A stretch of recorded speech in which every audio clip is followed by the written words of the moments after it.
10, 9, 8, 7, 6, 5, 4, 3, 2, 1, 0.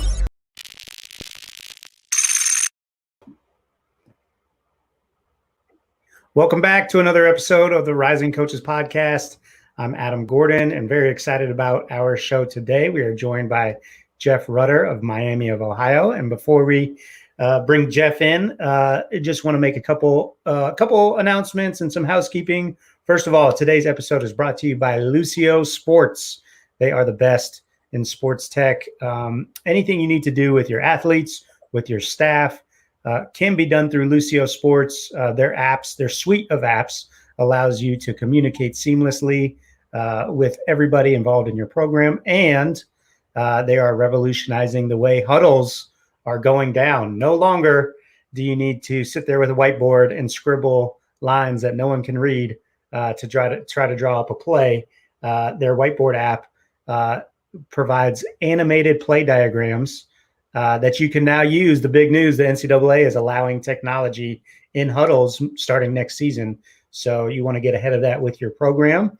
And the Lucio app allows you, again, to play animated play diagrams in the huddle. And you've seen some NBA coaches use it the last couple of years. You've seen a couple of high school and college coaches use it in conferences where that was allowed. And the statistics that they've gathered are really impressive. They improve ATO efficiency and effectiveness. And you can get through a play diagram, an animation, 4 to 5 times in a 30-second timeout. So just imagine, instead of having to draw everything up and talk through it, you pull out your iPad, you hit play, and everybody watches where they're supposed to go. And then you press play again. And then you press play again. And you press play again. And you tell them who they're guarding, and timeout's over. Visit our friends, luciosports.com, or follow them on social media. And one last thing with Lucio, they just launched our new Rising Coaches profile pages. So if you're a member of Rising Coaches, you now will get a public-facing coaching profile for free, compliments of Lucio Sports. So visit risingcoaches.com and sign up for a membership today to get all of those free perks from Lucio Sports. Also, we have our events coming up. Our Rising Coaches Conference are back in person, and we can't wait. We can't wait to see people live and in action. So the first one will be held, the 12th Annual Rising Coaches Conference West will be held June 17th through the 18th in Phoenix at State Farm Stadium, where the Super Bowl was held. And very excited for that. That's in conjunction with the Section 7 high school recruiting event. That will be one of the recruiting periods, and Section 7 does one of the best jobs on the West Coast of putting together those events. There'll be a couple hundred teams in Phoenix that weekend. So we hope you guys can join us there. And Rising Coaches Conference East will be July 6th through the 7th in Atlanta. And of course, the AAU period starts at 8 a.m. on the 8th. So most of the coaching world will be in Georgia that weekend, and we'll be there to get it kick-started with the Rising Coaches Conference. We can't wait. If you sign up by May 22nd, you can get $25 off. The rate for non-members is $175 with that early bird special, and members get an additional $100 off. So $75. Visit risingcoaches.com for all of the info on those events. Wow, Jeff, that was a lot. I'm worn out already. I'm impressed, man. You're a jack of all trades. Very excited to have Jeff Rutter on today, Miami of Ohio assistant coach. Jeff, how are you today? Doing great. Adam, and yourself? Yeah, I'm doing really good and excited to have you on for a lot of reasons, which I'll get into. But looks like you're in the office there. Are we working on scheduling? What are we working on today? Boy, a lot of juggling, man. It was it's always scheduling, right? This time of year. We also got together with our women's staff this morning, and we did I think it was 11 o'clock to 1 o'clock. And we just settled in our film room and still socially distanced and masked up and everything, right? But we just talked basketball for 2 hours. DeAndre Hendricks has taken over here the last 2 years. She was at High Point. She's terrific. She's got a great staff. And our staff and theirs, we settled in and tried to get a little better and shared with each other. So that was that was a bonus for today. But yeah, a lot of scheduling, and fortunately, right, knock on wood, recruiting at least for 21 is completed, and hope that it stays that way, of course. And moving on to the next class. So no, always something. But we're good. I'm honored to to be on here with you. I appreciate the invite. I've listened now for a couple of years. It's kind of funny. Prior to the pandemic, my wife and I, we get out, and these people, they kind of laugh and joke a little bit. They see us in town in Oxford. It's not speed walking, but it is aerobic walking. All right. I was at UW Parkside where they had nationally renowned speed walkers. So we're not at that level by any means, but we try to get out and get moving a little bit, Yeah. Old people work out, and I'll speak for myself, not for her. But it was a time to catch up as well and visit. And that pandemic hit, you're around each other all the time. So now we just pop the old headphones on and tap into our own podcasts, and I hear Adam Gordon all the time. Well, I appreciate you saying that, and I'm sure your wife is a bigger fan because it gets you plugged in and her a break, right? You're a smart guy, absolutely. Yeah, it's all good. But now you do a great job with this. You ask great questions, and you've been in the trenches, and you've had some fantastic guests, and it's just fun to.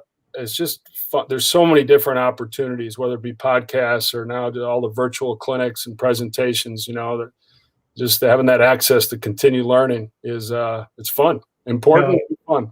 Yeah, it's been great to see all of that stuff emerge in the last 18 months here. But yeah, Jeff, well, first of all, I appreciate you saying all that, and I'm equally excited to have you on the show as a guest. And we got to know each other. You probably don't remember this, but I was at Northern Colorado for a year. This is probably 2011. Yep. And this is the first time that you and I met, and we've known each other now for about 10 years. And we came to play a bye game at what is it, Hilton Magic, right? Yeah, Hilton Coliseum. At Hilton Arena, Hilton Coliseum. And so I was the ops guy at Northern Colorado. I think at that time, you were the ops person or assistant coach. I think it was my first year with Fred Hoiberg as that's right. That's as right. Director of basketball ops. I'd been with Greg McDermott, as an assistant, right? Yeah, and at that time, you already had accomplished so much in your coaching career, and here I was 25 years old, 26. I didn't know what the heck I was doing, and probably just called you for a practice time, and we got to talking then, and I think you greeted us when we showed up. But it always struck me, and it was pretty immediate, Jeff, that and I still think it's true to this day, one of the kindest people in the profession by far. And I do appreciate that. Thank you. Competitive. Well, it's a competitive profession, and people, it's busy, and you got to juggle a lot of things, but you always take time to actually connect with the people you're talking to. I know that sounds simple, but what a novel idea, right?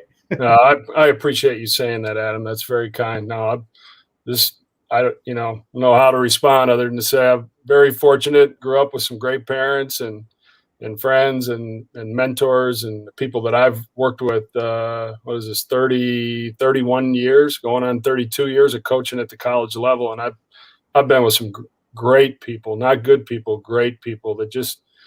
I know it's overused, right? Doing things the right way. That's kind of the catchphrase now. People talk about culture, and now they're saying playing the right way and doing things the right way. But truthfully, have been been lucky that way. So thank you for the kind words. Back at you as well. And also staying on that game, that was a fun trip for us because number one, we found some dive bar the night before the game. This is stuff I can talk about now. Now that I'm out of coaching, I can talk about this stuff all the time. Right? So we found some dive bar the night before the game. There was karaoke. It was a mess. It was a lot of fun. We had a great time. And then there might have been was there a football game? There was some other big event, or maybe winter graduation. There was something going on where there were a lot of people in town, and the buzz was in the air.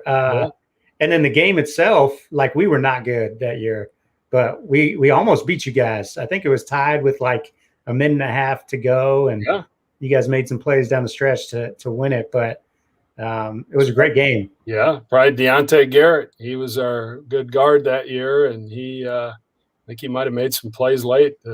Yeah, and you had the big guy that was really good at was really skilled. Was it Royce White? Is that his name?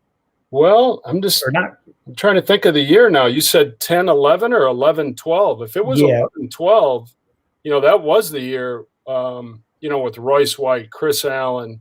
That was it, because Royce was definitely on that team. Chris Babb, Melvin Edgem, George was on that team, right? George Niang. That was a good team. Yeah, we really good. We beat UConn that year in the first round, and we just caught you sleeping. You guys saw them under Colorado on the schedule. I don't know, but we didn't win, so you guys still took care of business.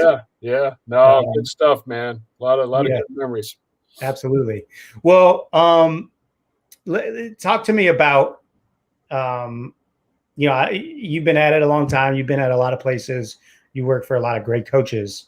We were just talking offline before we jumped on here. You got a head coaching job pretty early on, maybe 30 years old, 31, when you took over at Wisconsin Parkside, not too far from where you grew up, right?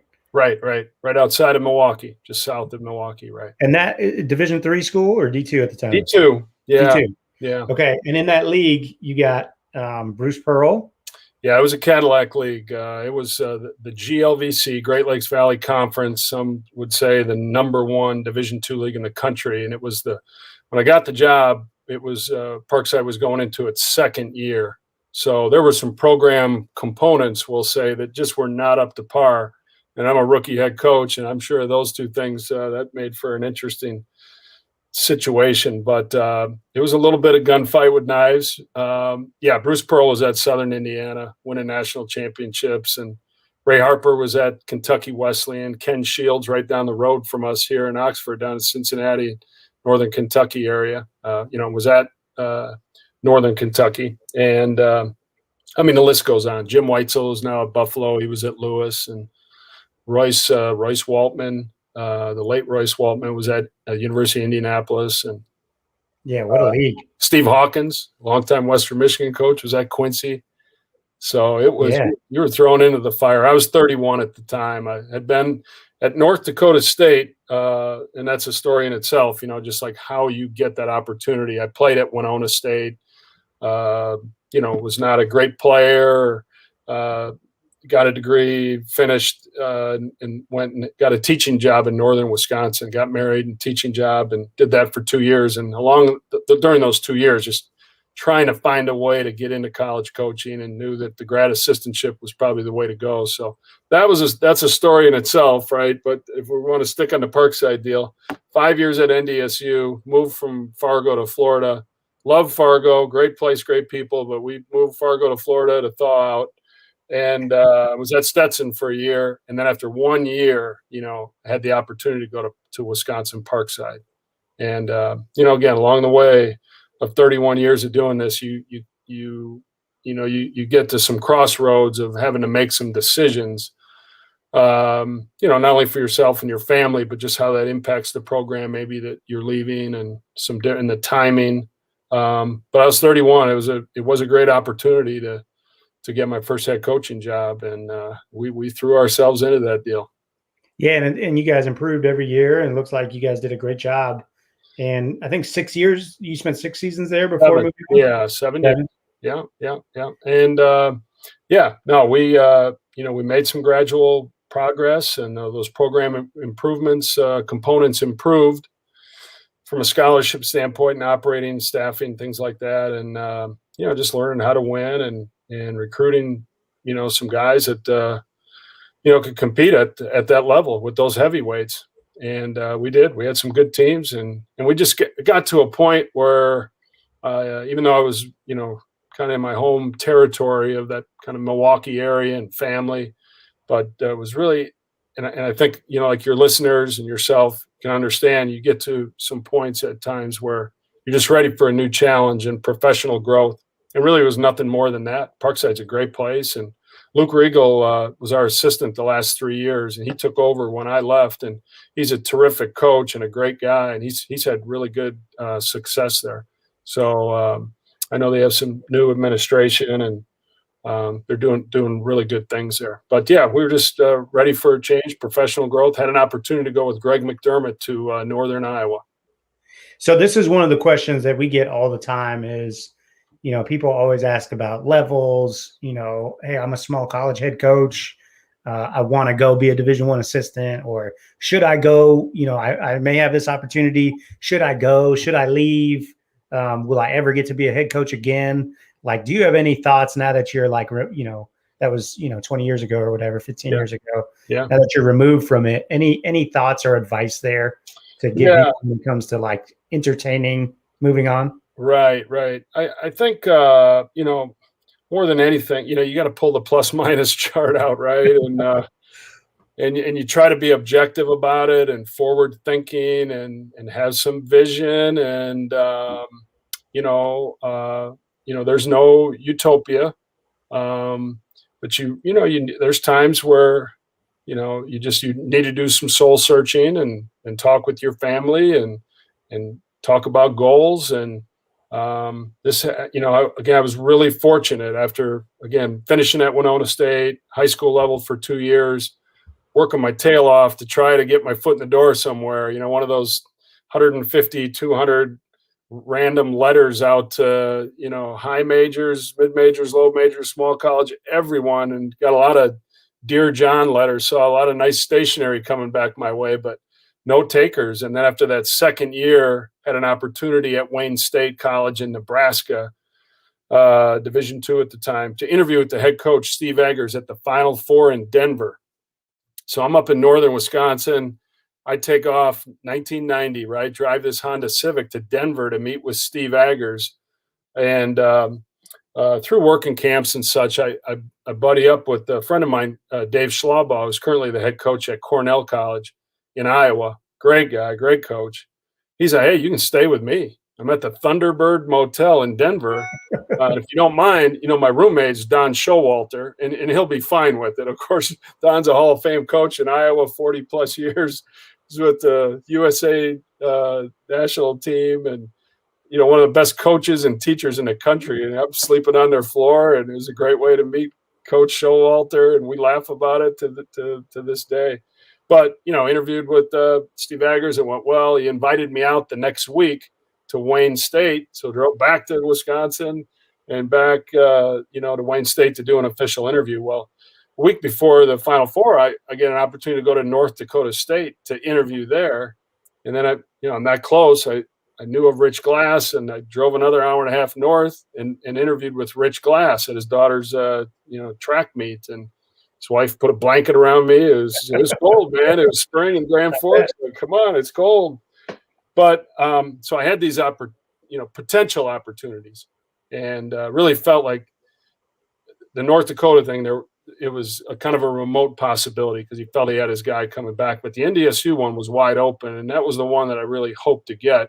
But after interviewing with Steve Eggers, he offers me the job. And again, you got this crossroads, like, how am I going to navigate this? And for your young coaches listening, you play the truth card. I didn't want to play any games. I was just very honest. I had a couple of opportunities, and Coach Eggers, I really just wanted to, if I could, take a little bit of time and sort this out, and without coming across the wrong way. And he was great. And sure enough, it was like a day later, I was offered. Irv Vinegar offered me the North Dakota State job as a grad assistant. That's what we've been working for.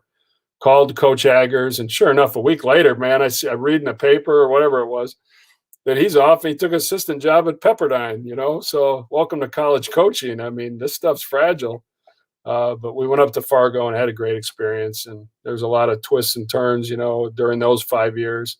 But back to your question. Sorry, got sidetracked. No, it was just a burning desire, and it probably, again, 7 years at Parkside, year 5, year 6, year 7, we were, our eyes and ears and antennas were up, kind of looking for maybe the new experience. And Sure. We got that with Greg McDermott. Appreciated, his opportunity there. And, we went to three NCAAs and had a great run, had a great staff, Ben Jacobson, PJ Hogan, Ron Smith, great guys, really good players, fun experience, and again, got the professional growth, got that new experience. and then went with Greg to Iowa State. Yeah. Let's talk about Greg for a minute. What is it about him that makes him so good at what he does and win everywhere he goes? Yeah, well, very good ball coach. Very, very smart. Really, really good teacher. Creative offensive mind. Doesn't get enough credit for his defense as well. But organized, and one of the things that I always picked up is he would talk about doing your work early. Whether it's recruiting, whether it's a game prep, just trying to be ahead of things, so you weren't scrambling and you could really be thorough and well thought out. And there was always, I thought, great purpose with our teams. We knew who we were. Just again recruited really good players, and just really good ball coach and a really good person. And we were together for 7 years. Yeah, and after maybe 4 years at Iowa State, Greg leaves and goes to Creighton, and you have the opportunity to go with them as an assistant there, but decided to turn it down. Talk to me about that decision and what all went into that. Right. Now, that was tough. We were hoping our son was he had 2 years left of high school, and oh man, we were hoping. We had just moved around a bunch. I'm trying to think. My wife and I, we've been married we're going on 33. I think we've had 12 moves, and 7 different universities, 8 different head coaches, and our son was at a point where he was really in a good place and doing well, and we just didn't want to move him. Greg had a great opportunity, and we were going. My wife, we just didn't want to move, so she just said, "Hey, why don't you go to Omaha? We'll stay here in Ames." I'm like, "Really? Okay." So I tell Mac, "Hey, count on me, man. I'm coming." And then, man, a day of, it was like a day later, and the day that he was leaving ahead of the press conference, just couldn't do it. I just said, "Mac, I got one kid, man. We're lucky to have him, and I just can't do it. I'm gonna stay." And he's like, "Rut," he says, "you're making the decision for all the right reasons." Like, he respected it, and they hadn't made a hire yet. But I, kind of rolled the dice on that. Didn't know if I'd be selling popcorn or tickets or what, but they hired Fred Hoiberg, and I was fortunate to stay on, his staff as director of basketball operations, and just saw a different way of doing things, and had a great experience with Fred, and really appreciated, that opportunity that he gave me. Well, good for you for making that decision for your family. That's another hard one, which you could spend a whole podcast on. Right. Is just talking about those decisions and the sacrifices you have to make in this profession and the constant turnover. But, especially at that age, it's, probably a sophomore, junior in high school. Yeah. I'm sure it was not an easy one, but no, looking back, I'm sure it was the right one, right? Yeah, no, absolutely. And, later that year, was his junior year? Yeah, January, tears his ACL in a game, and really tough. And but I was right there, with him, and our family was together in the same house and that whole deal. So sometimes things work out for a reason. I was able to be there to give him that support. It really would have been difficult, living somewhere else. But boy, I'll tell you, and this is just kind of a little side note that, again, I'm trying to think of some things, again, with your listeners that could apply and help along the way. When I look back, there were some really good decisions that we've made, but trust me, and we talked off the air, I think in particular in Parkside, but, before that, after that, and even to this day, right, still trying to be my best and work at it, but just having some type of balance, right? In season, never equal balance, 50% family, 50% work. And it's a time out of season difficult for that as well. But, when I think back on those Parkside years, I needed to have better balance. I needed to understand that sometimes less is more, and that it's great to, be all in and guns a-blazing, attacking every day and work and try to build this thing and get it over the hump. But I needed to be more mature. I needed to just say, hey, secure in myself and put this aside or delegate this or that. And, I think throughout the years, certainly with help from my wife, prodding, and educating me. Been better at that, but really important. So again, you go about each day trying to win the day, trying to think of others, and trying to make good decisions, and yet still try to grow within the profession. So yeah, that makes you, even on the work side, like it probably makes you a better coach, right? If the more secure you are with yourself and who you are, the better you can impart what you have to impart to others, right? Yeah, no, absolutely. You want to be a good role model, for your guys, and you got one-on-ones and you share different stories with them, and I think you can have it's just another way that you can impact in a positive way. The guys you work with, the guys that you coach. Okay. After your stint at Iowa State, I may be leaving a couple jumps off here, but you end up at Drake as an assistant coach for Ray Giacoletti. Mm-hmm. And was it in his fourth year that did they make a change? Did he step down? What happened? Yeah, he stepped down in his fourth year. So we had been with Mac for the 4 at Iowa State, and then with Fred. Mops, and just wanted to keep growing in the profession, wanted to try to position myself for a Division I head coaching job. And really that's part of the reason why we left Parkside. Like, hey, let's try to get to the Division I level. And, a friend of mine, Mike Marquis, a head coach at Tyler Junior College, he coached Jimmy Butler. We had one of his players, Jamie Vanderbeek, maybe on that team that you had made reference to. But Mike would always, part of his philosophy is dribble high and let it fly, on the floor, off the floor. Dribble high and let it fly. I love it. There's just times you got to bet on yourself, you got to just go for it. Like, have a plan, have a vision, then, figure that out and then work it and take some calculated risks. But we had a great situation at Iowa State. Really loved it. People we worked with, it's a great place. And had that opportunity to get back on the road, back on the floor. And Ray, gave us that opportunity. Sandy Hatfield Club was the athletic director at the time. It's funny, Ray and I, we were brokering this deal, and I said, Coach, we got one more thing. Now our son, he's just finishing his senior year in high school. He'd love to walk on. What would you feel about that? Right. Gotta have him, Ray says, never had seen him play. I mean, that says a lot. And Ray's to this day is a dear friend. But yeah, we went down there and we try to build that thing with young guys. And Ray would always say, now Ray, had been a head coach at Utah, Eastern Washington, had been at Gonzaga with Mark Few for 5 years, and then came to Drake. He's like, Rut, it's tougher on the front end, but when you do it with all those young guys, but it's something that you can really sustain success, once you get over the hump and those guys have some seasoning. And it was, we had some good stretches throughout those 3 years, and we get into the fourth year. We had a big kid transfer the year before, and, just some close games. And Ray is a fierce competitor, man. And it was really taking a toll on him. And, he felt that the team just needed a new voice, and he felt it was best if he stepped aside. I said, Ray, I respectfully disagree. I think we're close, that whole deal. And, but no, he made the decision to step aside, and they named me head coach rest of the season. So, great opportunity. Certainly would have wanted it in a different way. Sure. But I heard Joe Prunty talk about when he took over for Jason Kidd. I was just listening. I know it was a couple months ago or a couple weeks. Yeah, probably a month or two ago. Yeah.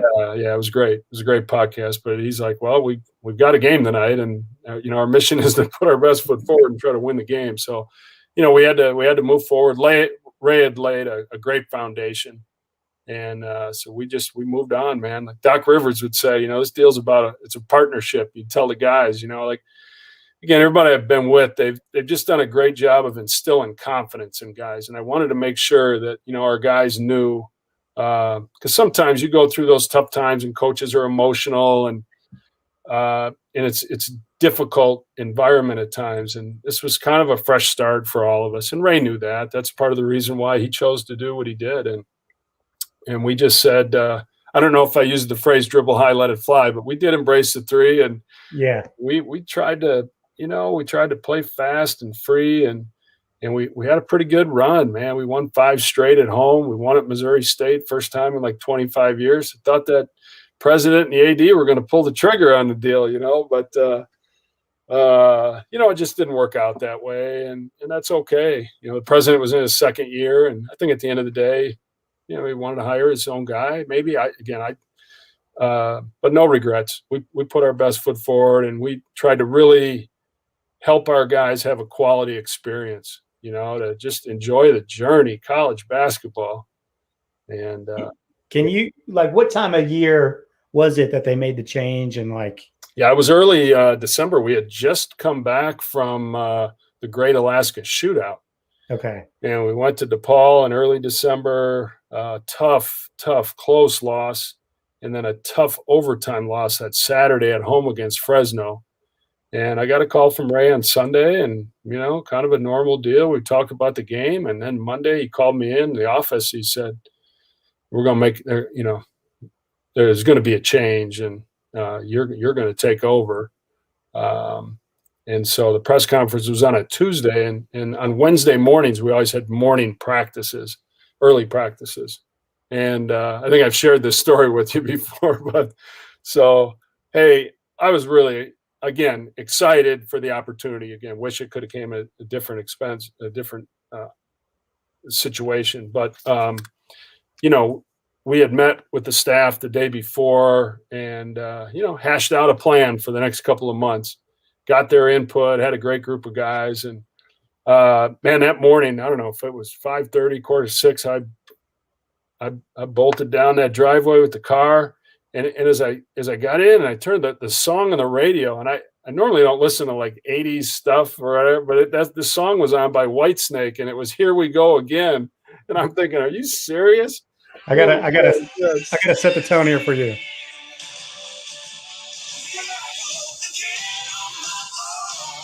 I wasn't on my own, but here we go again. No doubt about it, man. I'm just picturing you in your car. Yeah.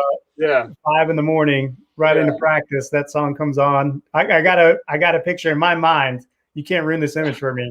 I'm picturing you singing at the top of your lungs. Oh yeah, getting ready to go for practice. Bring on the juice, man. I had the juice flowing.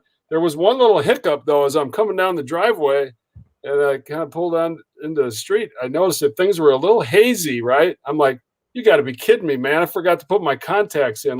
Never forget that. I don't know what, right? But I was just so jacked up. I slammed it and parked, kept the car running, ran in, popped those contacts in, man. We got to practice and let's go. And it was full steam ahead, man. We just tried to embrace the opportunity and have some fun. And again, just really pour into these guys. I'll share this with you. It was the night after the night of the press conference, and I get a call from Greg Gard. And Greg says, Rut, hey, congratulations on getting the job. I know you would have hoped to have it under other circumstances. He says, I wanted to share with you what Barry Alvarez told me when I ended up taking over for Bo. The first one is pretty obvious, saying be yourself, right? Barry's like Greg, you're not going to be Bo Ryan. Just be yourself. But the other thing really struck a chord. It was make it be all about the guys. Make it be all about the guys. There's going to be people in the community, on campus, in the department. How many games do you think you need to win? How many are you going to need to win to keep the job? This and that. He's like, just have it be all about the guys.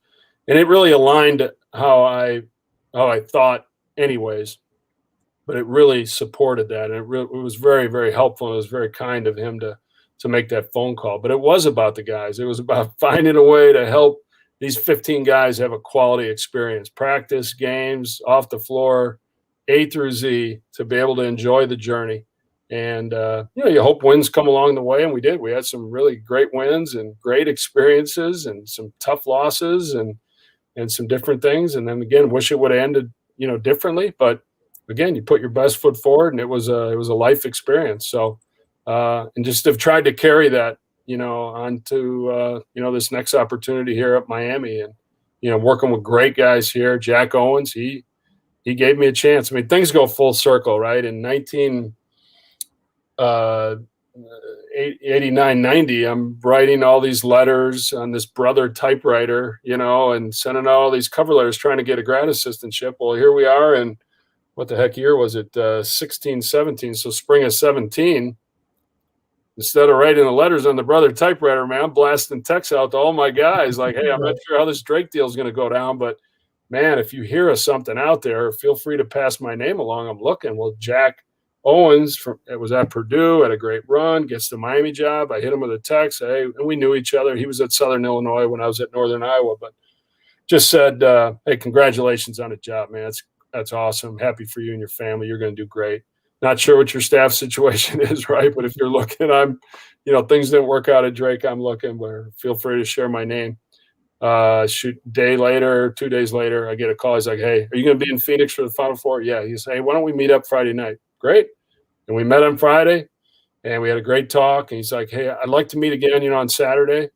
And I'm really serious about this. So great. I said, my son and I are going to the games. I go, anytime before or after, wide open. He called me that next afternoon. He said, hey, I've thought about this, talked to my wife. I prayed about it. He said, I want to offer you this job. And I was like, Jack, man, that is awesome. Thank you. I said, if you're good with it, I just want to check in with my wife, and we won't jerk you around in this deal. We'll have a decision soon. I'm heading back tomorrow. And we, my wife and I, we talked. She's like, I've already watched this press conference. This is exactly the kind of guy you want to get connected with. Yeah. Just Awesome. good person. And this deal's been great, man. And we've done it with young guys. We've taken some lumps. We've had good stretches. And this year, in year 4, we had our first winning season that Miami's had since 2009. So 12 years, and Jack's doing a great job. J.R. Reynolds on our staff, Kenny Lowe, Damon Frierson was a great player here in 99, went to the Sweet 16, and Colin Olinger. So, hey, man, we just lock arms every day and embrace these guys and try to coach them up and enjoy the journey. Yeah, that's awesome. Okay, a couple things. Well, first of all, congrats on the success you guys have had there at Miami. And I know it's not easy to come in and rebuild, and especially with young guys in today's climate. But a couple things you mentioned that I kind of want to dive deeper into. Number one, when it didn't work out at Drake, when they went in the other direction, we have this conversation all the time within Rising Coaches. And we were both at a Step Up last week, Felicia Hall Allen's event. Yeah. And so many quality people that are really qualified that are just trying to get a head coaching job. Can you talk about how do you deal with that frustration? I know there's frustration. Everybody feels it. It's a hard business, and it's you see other people getting jobs, and it's, I think for most people when you're young, there's that comparison. Well, I've done these things. Why are they getting these jobs? And then maybe as you get older or get past that, it's still, you're happy for those people, but it's still man, what do I got to do to get my break? Yeah, no, it's a great question and topic. And I have all those feelings, right? Certainly natural to, have at times feelings of frustration and such, but, really just it's so important to take the high road. And as you mentioned, be happy for these guys. I mean, it's a competitive profession, right? Sometimes people say a great game and a tough profession. It's certainly a tough profession. But I just think overall, that's part of competition. That's so much of the beauty of what we do. Now granted, working with these young guys and trying to have a positive impact and helping them and help prepare them for life, that's so important. But the competition of it, of practices, of games, of trying to get people at your games, where there's pride and excitement and a home court advantage, and competition of fundraising. And I think I mentioned recruiting, and there's this competition around every single corner in this profession. Helping your guys continue to grow academically, you're competing there. Every program, probably they as a head coach assigns X number of guys to each assistant, and those are your guys, man. You gotta help those guys, and you're pulling for them, and you're competing everywhere. So, but point being is, I think at the end of the day, the words grateful and appreciative, they come to mind, man. It's so fortunate to have had these opportunities and the opportunity I have right now. So, be where your feet are and, all those different cliches, but it's like, try to help the program that you're in be as good as it can possibly be. And, and be good with that, now, again, as I shared, like at Parkside, I got to a point you're ready for a new challenge and professional growth, and been in it this long. I do. I'd love to be a head coach again, and so you have those dreams and aspirations, but you just kind of keep them in check. Really, there's a filter there. That there's a fine line, I guess, between just going about your own deal and working hard, and good things can happen, and then I don't want to say self-promoting, right? But you've got to put yourself out there some, whether it's speaking on a podcast or presenting on a virtual clinic or attending Next Level, which was a great program, but just meeting people and putting yourself out there. And then, at times, the right thing can connect for you, the right opportunity can present itself, I guess is the best way to put it, but not to get overly caught up in it. I'm having a blast doing what I'm doing. So, and feel like, at the end of the day, like I've got to keep bringing value in what I do, like every day for Jack Owens and our staff and our program and our players, man. I better be on my game, and I got to bring value, whether it's, workouts, it's game prep, it's different strategy, it's recruiting, it's scheduling, it's, friend raising on campus in the community to get excitement with our program. Those kinds of things. So, man, after that, there's not much time left in the day, right? That's right. I mean, it is a lot, but like you say, those dreams and aspirations, are always there, and it is such a balance to do great at your job and, still nurture that, but it's so hard. And look, some people spend their whole careers in this profession, never get the opportunity to be a head coach. So, in some ways, you are lucky to have had two opportunities, or one and a half, I guess. Yeah, no, and to share one of them with our son. I mean, that was, those, it shouldn't be just about a post-game locker room and just we used to kid. It's like, man, winning is just such a euphoric feeling. and those guys, all of us, we had a chance to experience that a handful of times, more than a handful of times, that year. And you just hope everyone gets that chance, because there's nothing just handed out, there's nothing to take it for granted. No question. No, good stuff. Hope that helps. Yeah, absolutely. And then the other thing is just like, I get this call all the time when there is, somebody does lose their job, which is inevitably going to happen if you coach long enough. Right. Like, what do I do? Well, you just talked about how, you used to hammer out the notes on the typewriter, and now it's, you're sending text to everybody, that's kind of what it takes, right? You have to tell people that you're looking, and I know that can be awkward, and nobody likes being that person, but you really need to let people know, don't you? No, you 100% do. And, people don't like being a burden on others and always maybe having to ask, but when you have genuine friendships and that's what friends do, coaches helping coaches, people helping people. And, there's certainly, a bond, a fraternity of, coaches. And we do, man, it's painful when guys lose those opportunities, and you just hope, they find some things. And if you can play a part in them finding some things, you certainly want to help. But, it's competitive, right? And, throughout the day here, we're working on some scheduling and some like a road guarantee game. And man, we're calling and hunting. And in some ways I tell my wife, it's no different I did in junior high when I'm calling around the neighborhood, trying to round up 9 other guys to just play some pickup and 5-on-5. Like, we're just trying to make a connection here to find a game. Yeah. So, but you got to reach out, and the networking is important. And, that's really, there's so many really cool things about our profession. Like I said, working with young guys and the competition itself of the game, but the networking of getting to know others and to kind of learn about their lives and how we can all kind of pick each other up at times and share different things with us. And there's so much out there now to share, whether it's, books or these presentations or podcasts or just different little things. It's just, it's fun to have a good network of people. Yeah. And you, like we talked about at the beginning, you do a great job building those genuine relationships, which is something we talk about all the time. Is there any other piece of advice you could leave our listeners with that are in this profession and, at any stage, really? Yeah.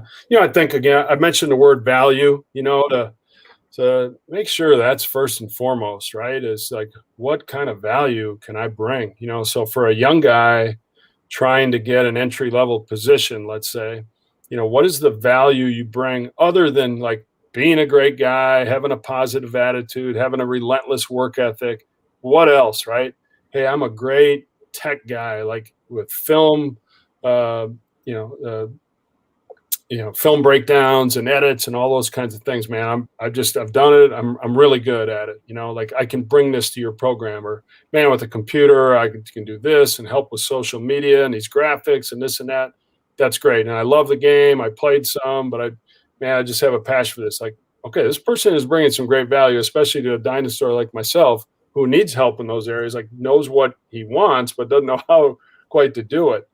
And, or how about the young guy that, maybe was a really good player, or maybe just, learned along the way, but is a really, really good development guy or person, right? And so, again, depending on your position and the NCAA rules and this and that, but how this young person can get in and just be involved in some workouts and things like that can bring value. Maybe some recruiting ties, again, within the rules and all that, but, they've been part of some AAU programs. I heard Travis Steele at Xavier talk about, just in his in his steps climbing the ladder, how he had been part of, the Indy Heat program and Indiana Elite program and a really good high school program, then a really good junior college program. So like he's tapped into all these different pools of players, and it gets that opportunity and brings that to the table. It was invaluable. So again, I just think, that type of advice, like, make sure you're bringing value every day, and again, never underestimate the importance of the positive attitude, being upbeat, bringing energy, finding ways to help your head coach, finding ways to help the coaching staff, finding ways to help the players. There's always ways to do that.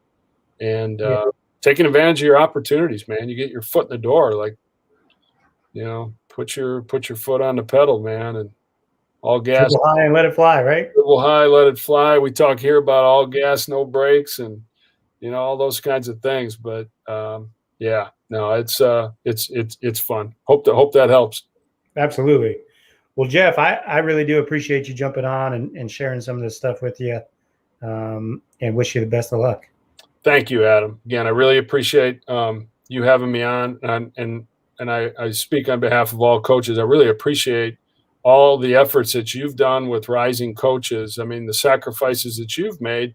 You by choice stepped aside, from some really good coaching positions at the college level, and you embraced the rising coaches and have just taken it to an unbelievable level. And I mean this sincerely. I listen to your podcast. I see the interest that's being drummed up, and I know the impact that it has on on young coaches and old coaches. And I think it's really cool. So again, I appreciate you letting me be part of it. Thanks, Jeff. And I would be remiss if I didn't let White Snake take us out today. I love it, man. So thanks for being on. Thanks everybody for listening. And here we go. Awesome.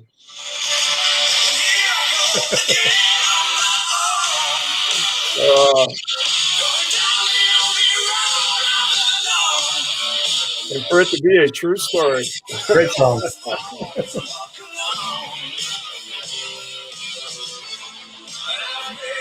All right, Jeff. Thanks, buddy. Appreciate Awesome. you. Adam, all the best. Take care, my friend.